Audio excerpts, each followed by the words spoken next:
ఇవన్నీ వేసి గుత్తొంకాయ గ్రేవీ కూర చేస్తానండి.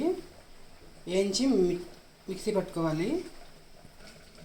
చింతపండు తర్వాత అయినా వేయచ్చండి, మిక్సీ పెట్టుకునేటప్పుడు వేసుకోవటమే. అయితే వాటర్ వేసి మిక్సీ పడతాను. ఇలా వేగినాక ఆపేసుకోవాలి. అల్లం వెల్లుల్లిపాయ టమాటా ఉల్లిపాయ అన్నీ పేస్ట్ పట్టి వేసుకోవటమే. 4 జీడిపప్పులు కూడా వేస్తున్నాను. గ్రేవీలో మిక్సీలో వేసేసి పడతాను.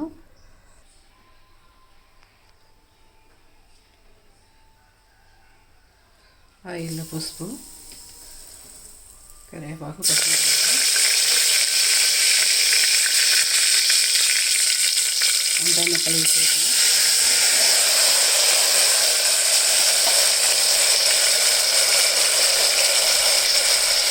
కుక్కర్లో పెడతానండి. 2 విజిల్లు వస్తే మెత్తగా ముక్క.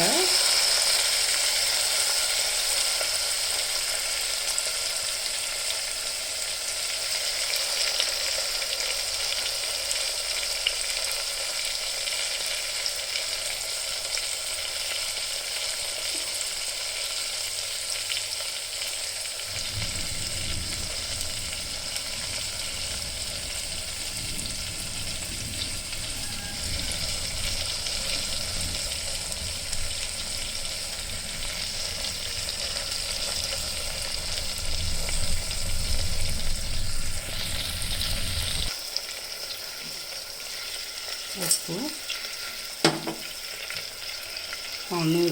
గ్రేవీ మిక్సీలో వేసుకుంది.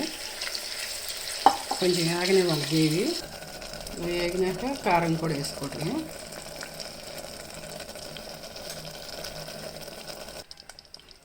ఇలా ఉన్నప్పుడు 1 గ్లాస్ వాటర్, కుక్కర్ మూత పెట్టేసి 2 విజిల్లు రానివ్వండి. రెడీ అయింది గ్రేవీ, గుత్తొంకాయ గ్రేవీ.